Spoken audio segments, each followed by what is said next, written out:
All right, we have more news coming in, and this has got to do with the ED heat on businessman Anil Ambani, with the Enforcement Directorate raiding Anil Ambani linked premises in Mumbai days after SBI's fraud tag. ED suspects total fraud of 17,000 crore, alleged money laundering by the Anil Ambani group.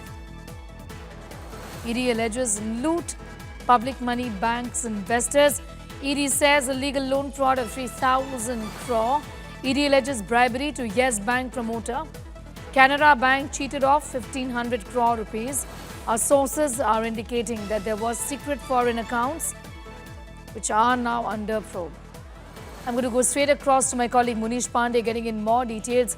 Munish, this is an ongoing case which is now being looked at, and this comes days after the SBI's fraud tag. Really break down the details for us here. Munish.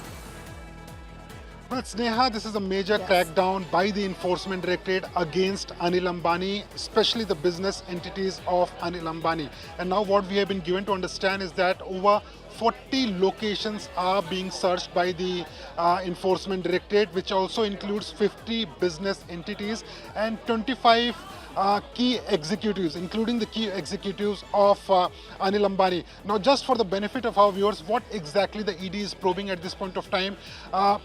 Sneha, this is very interesting. Between 2017 to 2019, there was a loan fraud of more than 3,000 crore. I'm talking about case number one. 3,000 crore of loan fraud which was committed by the business entities of Anil Ambani. And how the loan fraud was committed, now this becomes more interesting.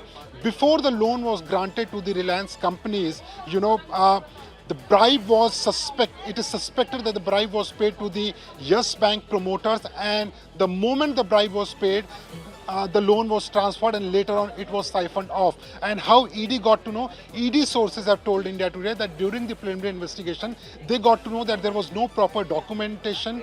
Those who applied for the loans, they were having the same addresses, and just because the bribe was given, the loan was not only sanctioned without any proper documentation, but also it was siphoned off. And Sneha, if we talk about these Reliance entities, the borrowing of loan from 3,000 crore, it increased to 8,000 crore in 2018-2019 within 1 year. Not only this, Sneha, the second case is more interesting, which the ED is probing at this point of time.